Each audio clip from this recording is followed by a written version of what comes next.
In this video, we're going to look at a linear concentrator.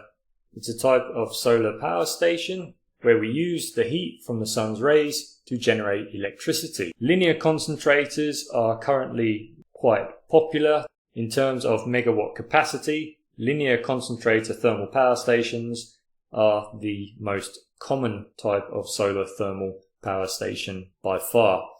The solar collector field consists of a series of parabolic troughs, and they're all in a line. That's why it gets the name linear. And these parabolic troughs focus the sun's rays onto a specific point. We've already said that we've transferred the heat to a heat exchanger or a steam generator. Now what we're going to do, we're going to get water. You can see the arrow coming along here. Water's coming along. It's going to go again to a pump.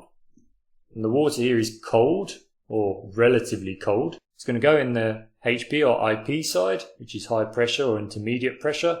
And it's going to travel through the turbine, and it's going to gradually give up that heat and kinetic energy, and it's going to cause our turbine to rotate.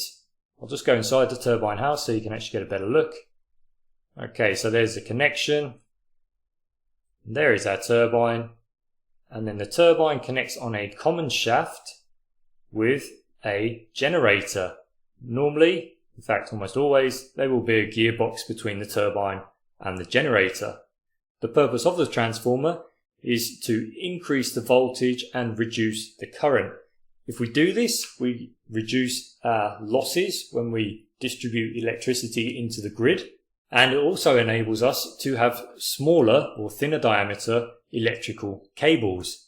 Essentially, the open air switchyard gives us a way to separate the plant from the national grid and totally protect all of the machinery downstream, such as the transformer and the generator, etc. So we've increased the voltage, we've passed it through our open air switchyard, and now we will send it to our electrical pylon here.